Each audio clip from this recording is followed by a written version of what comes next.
¿Qué tal? En el video anterior, puesto que ya teníamos cubierta la parte de codificación, es decir, la parte del emisor, en donde sabíamos que con una base del código podemos obtener una matriz generadora, entonces el lado del emisor estaba completo. Si tenemos los vectores de información, teniendo la matriz generadora, podemos obtener todas las palabras de código válidas. También, a partir de ello, entonces se definió la matriz de verificación de paridad H, con la cual podemos valernos para decodificar en el receptor. Vimos que si la matriz generadora está en su forma sistemática, entonces la matriz de verificación de paridad puede obtenerse fácilmente a partir de una simple transformación. Bien, entonces, pues la forma sistemática de un código, además de ser importante porque la información aparece en claro en las palabras válidas de código, pues también es de gran valor porque a partir de ella podemos obtener la matriz de verificación de paridad del código y con ello poder decodificar. Entonces en el receptor tenemos al menos dos formas de decodificar. La primera, que estudiamos en el video pasado, está basada en la generación de una tabla. Esta tabla se conoce como clases laterales o cosets en inglés. El método de las clases laterales entonces acomoda en el primer renglón todas las palabras válidas de código y en la columna de la izquierda va poniendo los líderes de la clase. ¿Qué son los líderes de la clase? Pues aparte de las palabras de código, comenzamos a buscar los vectores de menor peso, en particular los vectores que pesen 1. Escogemos uno de esos vectores y entonces encontramos el resto de los vectores en el renglón haciendo la operación de suma con las palabras válidas de código. Lo mismo hacemos para las clases laterales restantes. Continuamos buscando un líder de la clase, así hasta que se nos agoten las palabras que solamente tienen un 1, continuamos las que tienen dos unos y así hasta completar todas las palabras posibles. Entonces, ¿qué hacíamos cuando recibimos una palabra que no es válida? Bueno, pues la ubicamos en la tabla, hacemos operación de suma con el líder de la clase y obtenemos entonces la palabra de código válida. Bien, ese fue el primer método de codificación que estudiamos, para entonces observar que los líderes de la clase son muy importantes porque determinan que todos los elementos en su mismo renglón, pertenecientes a la misma clase, tienen el mismo síndrome. Y entonces el método de clases laterales puede simplificarse considerablemente considerando solamente los líderes de la clase. En ese caso, pues recibiendo una palabra de código, la sumamos con el líder de la clase y con eso obtenemos la palabra válida de código. Estos son los dos métodos de decodificación que vimos en la clase anterior. Terminamos también con la definición de código dual, que me permito reiterar aquí. El código dual, que se expresa así, con esa notación C y la T de traspuesto inverso, no tiene nada que ver con traspuesto, N'K', de un código lineal de bloque CNK, con matriz de paridad H, está definido por la matriz generadora que se ve en pantalla. Es decir, la matriz generadora del dual de un código es lo mismo que la matriz de verificación de paridad. Y esto lo reitero porque en la tarea que tenemos de preparación de estos temas para el primer examen parcial, pues se nos piden algunas cosas con respecto a los duales de un código. Enfatizar entonces que el dual de un código es muy simple de obtener, solamente para determinar la matriz generadora tomamos la matriz de verificación de paridad del código original y a partir de ello podemos determinar las propiedades del código dual. Bien, el video de hoy va a estar dedicado a los últimos temas que tienen que ver con esta primera parte del curso de códigos lineales de bloque. En particular, vamos a ver los códigos de Hamming extendidos y vamos a resolver algunos ejercicios que están relacionados evidentemente con la tarea. Voy a definir lo que es un código de Hamming extendido. Un código binario extendido de Hamming se obtiene añadiendo una columna de ceros a su matriz de verificación de paridad y entonces agregamos un renglón de solo unos. Nos podemos decir, pues, ¿para qué sirve esto? Tanto el código dual como el código extendido sirven para construir nuevos códigos que tienen distintos parámetros a los códigos de base. Mayormente la intención de extender los códigos o de utilizar códigos duales es de obtener una distancia mínima mayor que la de los códigos originales. Esto con el fin de detectar y eventualmente de corregir más errores. Con el simple hecho de aumentar la distancia mínima, estamos aumentando la capacidad de detección de un código. Entonces, la mayor utilidad de generar códigos duales y códigos extendidos es precisamente esa. Entonces, con esto pues vemos que el tamaño del código extendido es m, donde m es el tamaño de las columnas de h, es decir, el número de bits de redundancia. El bit adicional de paridad pues va a ser igual a la suma de todos los bits de la palabra de código y nos va a dar igual a 0. Por lo tanto, todas las palabras del código extendido son de peso par y vean, distancia mínima igual a 4. Todos los códigos de Hamming originales tienen distancia mínima de 3. En cambio, el código de Hamming extendido tiene distancia mínima de 4. Eso significa que los códigos de Hamming extendidos permiten detectar un error más que el código de Hamming original. En consecuencia, los parámetros de código extendido, en primera, el tamaño de las palabras de código es 2 a la m, el tamaño de los mensajes de información es 2 a la m menos 1, y finalmente la distancia mínima es 4, ya que utilizamos esta notación de tripleta. Estos son los códigos de Hamming extendidos. Como ejercicio les sugiero que pues ustedes tomen la matriz de verificación de paridad del código de Hamming 7.4 o bien del código de Hamming 15.11 que hemos manejado y construyan su código extendido. Hemos visto la importancia de contar con la expresión sistemática de la matriz generadora y de la matriz de verificación de paridad. También en el video pasado vimos un lema que nos indica cómo podemos obtener la distancia mínima de un código de Hamming a partir de la matriz de verificación de paridad. En unos minutos vamos a resolver un ejemplo en donde hacemos precisamente esto. Pero bueno, decir que no siempre disponemos de inmediato de una matriz generadora en su forma sistemática y entonces tenemos que conocer los medios que podemos emplear para obtener dicha matriz. Este teorema dice que dos matrices de k renglones por n columnas generan códigos lineales nk equivalentes si una matriz puede obtenerse de la otra por una secuencia de operaciones de los siguientes tipos. Esto nos va a hacer recordar sin duda nuestros cursos de álgebra lineal en donde comenzábamos a operar con matrices y con vectores. Entonces, si tenemos una matriz generadora original que no está en su forma sistemática, podemos permutar los renglones y como esa matriz generadora es una base del código, pues dicha matriz con los renglones permutados nos va a permitir obtener exactamente el mismo código. Otra operación de renglones es multiplicar un renglón por un escalar diferente de 0. En el caso de las matrices binarias, pues ahí no tenemos ninguna preocupación porque los elementos son solamente ceros y unos. Esta definición es general, por supuesto. Suma de un escalar múltiplo de un renglón a otro.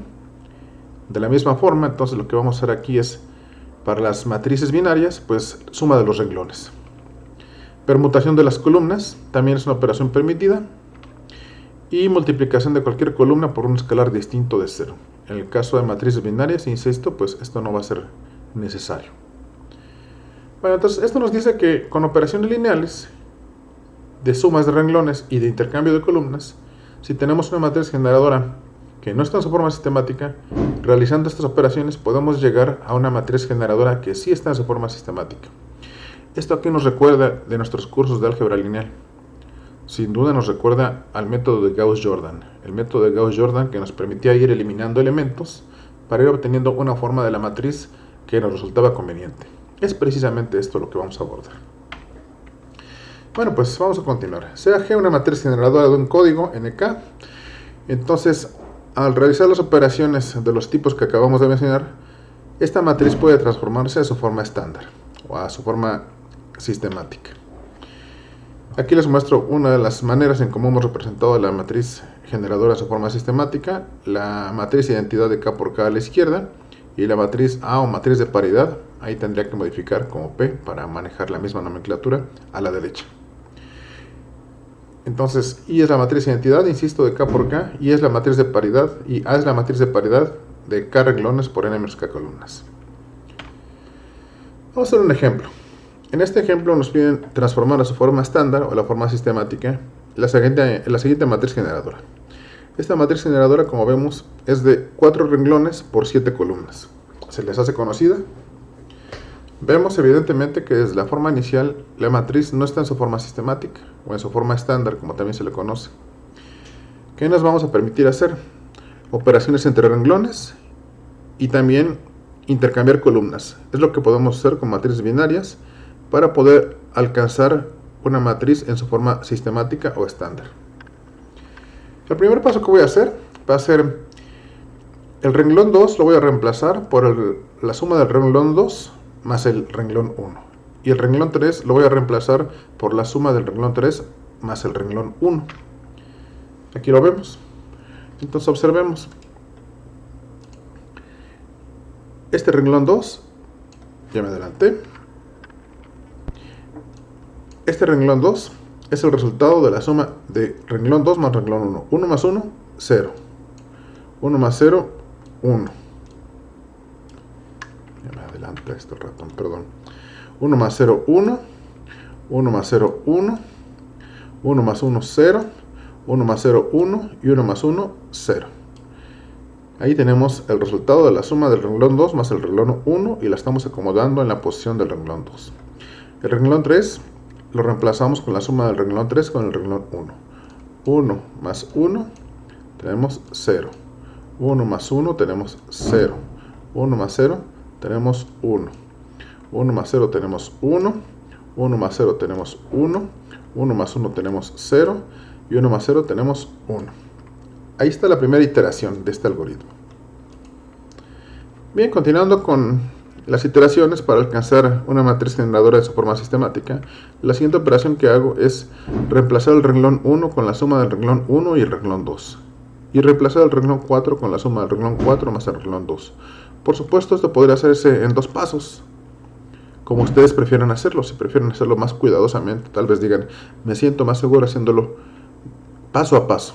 Yo aquí ya me tomé 2 renglones y así voy a avanzar. Eso nos da la matriz que ustedes observan ahora en pantalla. Como ustedes observan, a la izquierda de la matriz ya vamos obteniendo algo parecido a la matriz de identidad. Todavía no llegamos a ella, pero vamos en camino hacia ella. El método de Gauss-Jordan precisamente nos enseñaba eso, solamente que con coeficientes dentro de los reales. Aquí solamente tenemos coeficientes binarios y entonces forzosamente la operación se simplifica. Bien, pues ahora reemplazo el renglón 2 con la suma del renglón 2 y el renglón 3. Y ya casi tenemos la matriz de identidad, para finalmente reemplazar el renglón 3 con la suma del renglón 3 y el renglón 4. Y entonces observemos, pues aquí tenemos la matriz de identidad de 4 por 4. Y a la derecha tenemos la matriz de paridad. Si queremos obtener a partir de ella la matriz de verificación de paridad H, pues podemos hacerlo con una simple regla de conversión como la que estudiamos en el video antepasado. Entonces, esta es una manera muy práctica de llevar una matriz generadora que no está en su forma estándar o sistemática a dicha forma, realizando operaciones lineales entre renglones y eventualmente también intercambiando columnas. Bueno, vamos ahora a la parte de ejercicios. Estos ejercicios van a completar su formación o su estudio para el primer examen parcial. Este primer ejercicio dice, sea el código binario C de tamaño 6, cuya matriz generadora es la siguiente. Ahí tenemos la matriz generadora. Vemos que la base, todos los vectores son de 6 bits y tiene 3 renglones. Nos piden convertir G a forma sistemática. Bueno, pues tenemos que hacerlo. Ya hicimos un ejemplo anteriormente. Nos piden construir las palabras de C. Vean ustedes que podemos construir las palabras del código sin pasar G a su forma sistemática. Sin embargo, estas palabras de código van a tener un mapeo distinto a que si convertimos la matriz a su forma sistemática. Y el tercer inciso dice indicar las clases laterales del código, acomodando como representantes los elementos de menor peso en su clase. no es otra cosa más que hacer el arreglo estándar, los cosets. Vamos a comenzar con G a su forma sistemática. Eso pues lo hacemos de manera similar a como lo hicimos en el ejercicio anterior. Tomo la matriz generadora original, reemplazo el renglón 3 con la suma del renglón 3 más el renglón 1. Ahora reemplazo el renglón 3 con la suma del renglón 3 y el renglón 2. Para reemplazar el renglón 1 con la suma de R1 más R3 y el renglón 2 con la suma de R2 más R3. Ven ustedes, ahí ya tengo la matriz generadora en su forma sistemática, haciendo operaciones similares o el mismo tipo de operaciones a que hicimos en el ejemplo anterior. Aquí tengo la matriz identidad de 3×3 y a la derecha tengo la matriz de paridad. Ya tengo ahí el primer inciso. El segundo me pide generar las palabras de código. Las palabras de código se van a obtener en su forma sistemática porque la matriz está en su forma estándar. Entonces, les pido que ustedes hagan las operaciones. Como la matriz generadora tiene 3 renglones, eso significa que los vectores de información son de 3 bits. 2 a la 3 son 8 posibles palabras de código que tenemos ahí. Les pido entonces ahora ustedes en papel que se ejerciten, tomen la matriz generadora en su forma sistemática que acabamos de obtener y la multipliquen por las 8 combinaciones posibles de 3 bits desde 000 hasta 111 y que verifiquen que esas son las 8 palabras de código válidas.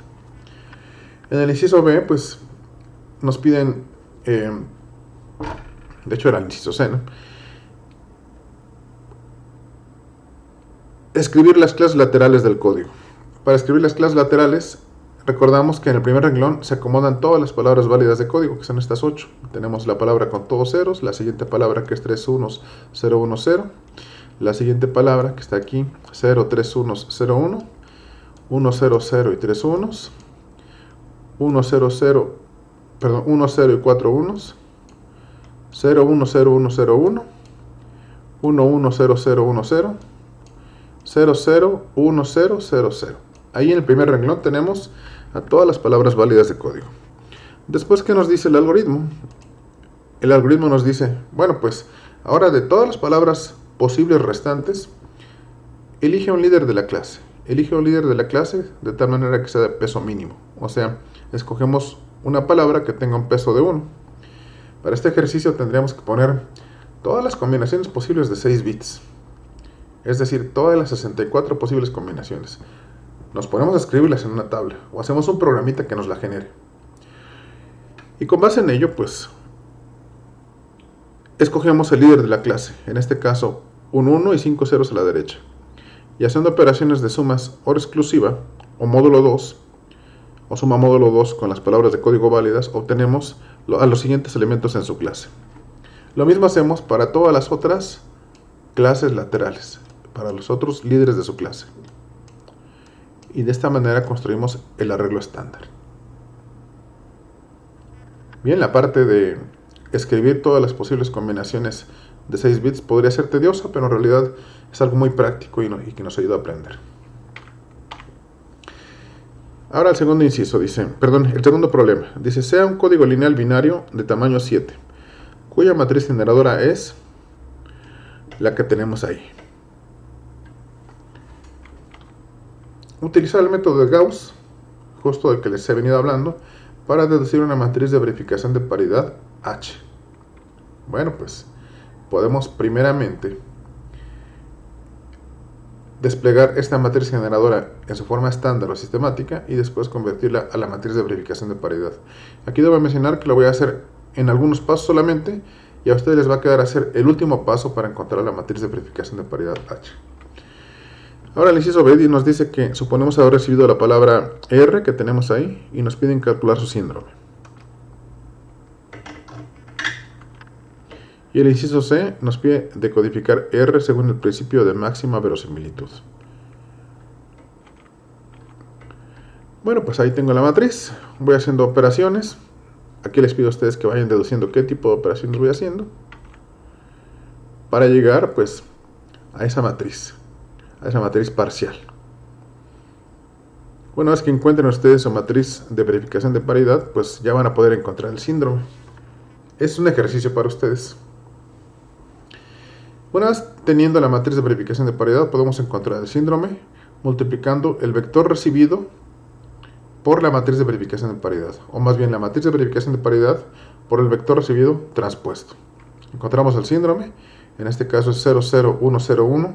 Como el síndrome es distinto de 0, entonces entendemos que el vector recibido contiene errores. Vamos entonces a decodificarlo.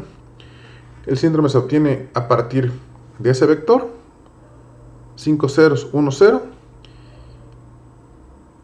Ese está en la clase de 5 ceros y 1 0, y lo decodificamos como la suma de esas dos palabras, del vector recibido y de la clase lateral, lo que resulta en 1 0 1 1 0 0 1, y es la palabra entonces válida que interpreta el receptor. Y aquí fui más rápido. Aquí entonces les dejo a ustedes que esto lo hagan en papel y comprueben lo que les estoy diciendo. El tercer ejercicio es interesantísimo en el sentido de cómo podemos utilizar la matriz de verificación de paridad para encontrar la distancia mínima de un código de Hamming. En el video anterior, o en un video anterior, yo les describía con un par de lemas que es posible utilizar la matriz de verificación de paridad para determinar la distancia mínima de un código. Vimos que para códigos pequeños pues podemos obtener fácilmente todas las palabras posibles de código y a partir de ello determinar la distancia mínima del mismo, pues encontrando los pesos de todas las palabras y encontrando cuál es el menor peso. Sin embargo, cuando los códigos van haciéndose más grandes, esta operación sería extremadamente tediosa. Tendríamos que utilizar una herramienta de cálculo numérico para permitirnos hacer esto. Y si lo tenemos que hacer palabra por palabra, entonces tenemos que encontrar todavía un mecanismo que simplifique más estas operaciones. Esa es la tarea o esa es la utilidad de los dos lemas que nos permiten determinar la distancia mínima de un código a partir de la matriz de verificación de paridad. Si ustedes ven aquí, pues la matriz generadora del código de Hamming 7.4 es la que hemos venido citando. Aquí tenemos la matriz identidad de 4×4. A la derecha tenemos la matriz de paridad. Y entonces lo que nos dice la regla de transformación es que tomamos la matriz de paridad y la transponemos. Este renglón 1, 1, 0 se convierte en columna. Aquí lo tenemos en columna 1, 1, 0. 0, 1, 1 se convierte en columna. Aquí tenemos 0, 1, 1. 1, 0, 1 se convierte en columna. 1, 1, 1 finalmente se convierte en la cuarta columna de H. Y luego a la derecha ponemos la matriz identidad de 3×3. Ahí tenemos las matrices G y H que hemos venido manejando para describir el código de Hamming 7.4. Bueno, nos piden encontrar la distancia mínima usando la matriz de verificación de paridad. Ya tenemos ahí la matriz de verificación de paridad. ¿Qué nos decía el lema? Recordemos, se hace un código NK con matriz de verificación de paridad H. La distancia mínima del código es igual al número mínimo de columnas linealmente dependientes de H. ¿Qué significa esto? Bueno, vamos a verlo desde un principio muy deductivo. El mismo principio que voy a describir aquí sirve para encontrar la distancia mínima de un código a partir de su matriz de verificación de paridad. Es bastante sencillo, pero es para mí muy importante hacer que ustedes comprendan qué significa este lema y cuál es su utilidad. Entonces, para determinar la distancia mínima, vamos a encontrar el número mínimo de unos en un vector de error, de tal manera que la multiplicación por la matriz H sea igual a 0. Eso significa el lema que acabamos de repetir. Aquí tenemos a la izquierda la matriz de verificación de paridad H. A la derecha tenemos un vector de error. Bueno, esa es una E, si ustedes quieren. Voy a hacerlo nuevamente. Aquí tenemos a la matriz H. Y a la derecha tenemos un vector de error cualquiera que tiene nada más encendido un bit. En este caso, encendí el segundo bit, como ustedes ven. De tal manera que verifico si la operación H por E transpuesta me da igual a 0. Aquí vemos que no, porque el segundo bit está encendido. Eso significa que la multiplicación de esta matriz H por este vector me va a dar exactamente la segunda columna. La proyecta. Así es como se dice en este tipo de operaciones. Bueno, entonces el resultado no fue 0. ¿Qué significa esto? Bueno, significa que un solo 1 no es suficiente porque la única forma en que el resultado sea 0, o sea, de encontrar independencia lineal, es que la matriz H tuviese una columna con solo ceros, de tal manera que al sumarla con la columna en este caso que tiene 0, 1, 1, pues nos diera esa linealidad independiente. Entonces, la distancia mínima no es 1. Segundo paso. Ahora pongo un vector con dos unos. Aquí tengo un 1 y otro 1. El segundo y el quinto bits. Eso significa que al multiplicar h por este vector, estoy sumando la segunda y la quinta columna. 0 más 1, 1. 1 más 0, 1. 1 más 0, 1. El resultado no me da 0. Entonces, dos unos en el vector de error no son suficientes para determinar la distancia mínima, porque la única forma en que el resultado sea 0 es que h tuviese una columna repetida. De tal manera que al sumar dos columnas repetidas, pues el resultado nos diera 0.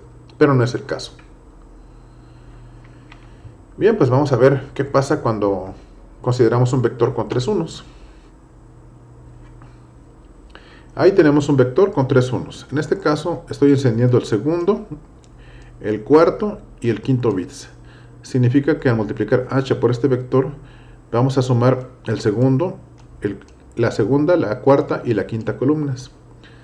0 más 1, 1 más 1, 0. Fíjese que aquí me equivoqué.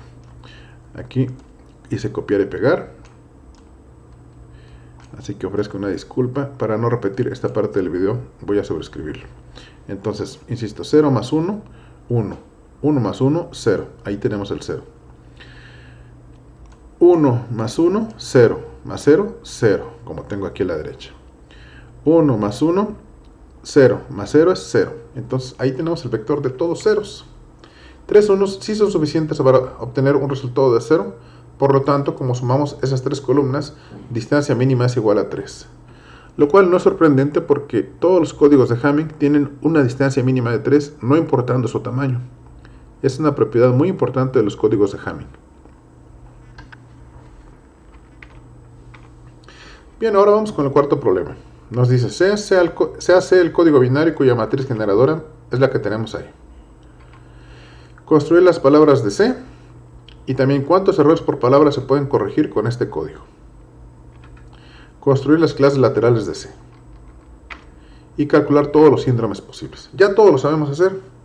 Nos facilitaría mucho tener esta matriz generadora en su forma sistemática. Ya sabemos de los ejercicios anteriores cómo obtener la matriz generadora en su forma sistemática. Y finalmente deducir una tabla de decodificación posible. Ahí tenemos la matriz generadora en su forma sistemática, después de varias operaciones lineales entre renglones. Bueno, pues veamos. Encontramos que las palabras de código posibles con la matriz generadora en su forma sistemática, pues la tenemos ahí. La distancia mínima es 3. Lo determinamos fácilmente porque consideramos a todas las palabras de código que no son 0. Este es de 4, este es de 4, este es de 3, este es de 4, 3, 3 y 3. Entonces la distancia mínima es 3. ¿Qué significa? Que podemos corregir un error por palabra. Para construir las clases laterales, pues el conjunto de representantes de menor peso son esos. Y los síndromes correspondientes para cada uno de ellos van a ser los que vemos en pantalla. Eso que puse en el renglón del inciso B es precisamente la columna de líderes de la clase. Lo puse en formato de renglón para que cupiera adecuadamente en la diapositiva. ¿Qué hacemos con esos líderes de clase? Encontramos los síndromes. Entonces el síndrome correspondiente a cada uno de ellos es el que vemos ahí en pantalla. Les pido a ustedes que hagan el cálculo, que se tomen h transpuesta y que multipliquen por estos vectores. En este momento, pues, es la ocasión para saber si tienen preguntas.